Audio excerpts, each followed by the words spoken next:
Russia's elite ATGM teams wiped out in minutes by Ukrainian sniper trap. At 6:10 this morning, the ruins of Krasnohorivka witnessed a sudden reversal of power.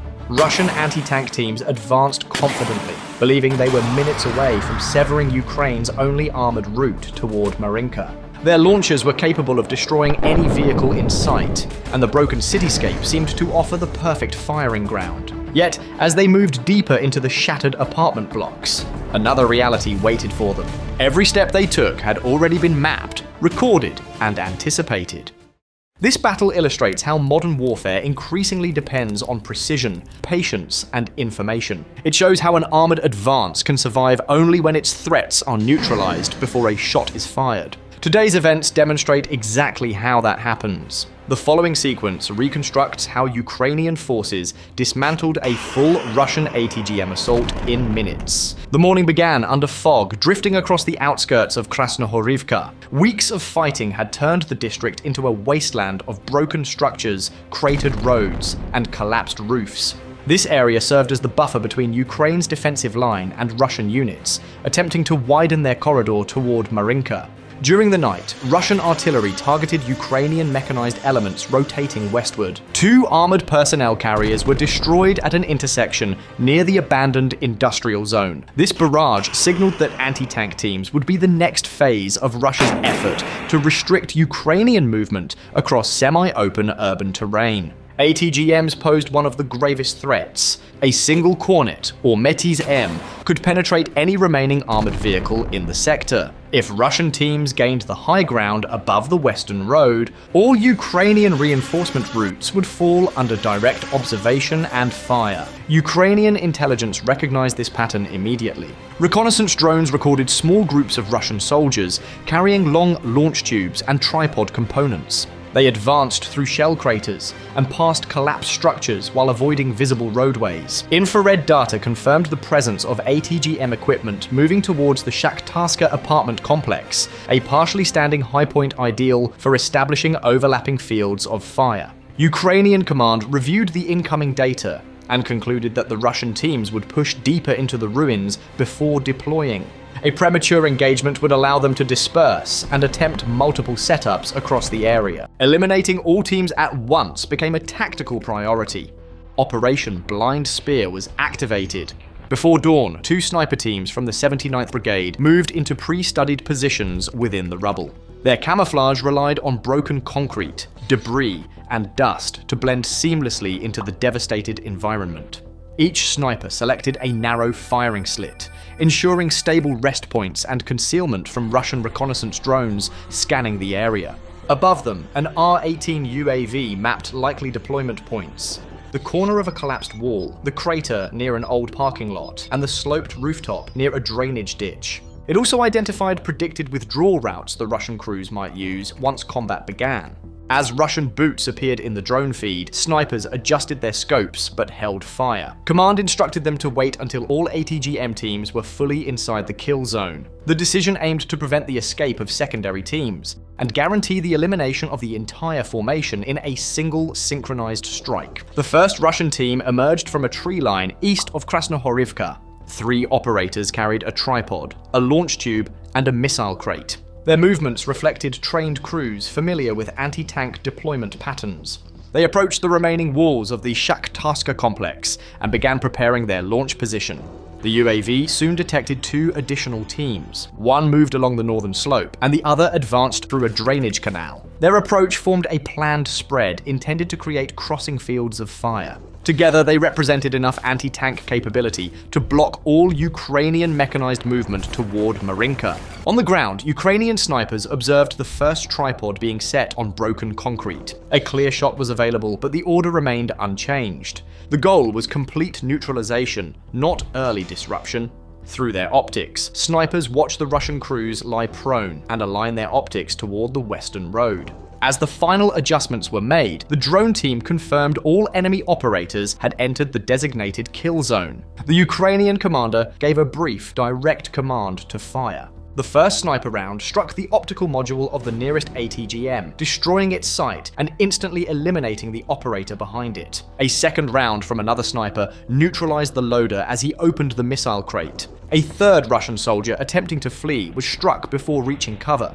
At the same moment, a Ukrainian FPV drone targeted the second team. Approaching from an unexpected angle, the UAV detonated against the tripod, shattering the structure and rendering the launch tube useless. The operators were thrown back, losing all combat capability. A Ukrainian assault element advanced through the rubble to secure the area. The soldiers moved in staggered formation and used grenades to clear enemy survivors, attempting to regroup inside a damaged structure. Fragmentation blasts and close-range fire neutralized the remaining opposition. Meanwhile, reconnaissance UAVs located an intact ATGM positioned near a tarp-covered pickup truck. A Russian soldier attempted to lift the launcher, but an FPV drone dove through the tarp and detonated near him. The vehicle was disabled, and the final launcher was destroyed.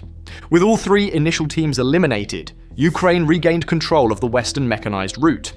But minutes later, UAV surveillance detected additional movement on the northern ridge.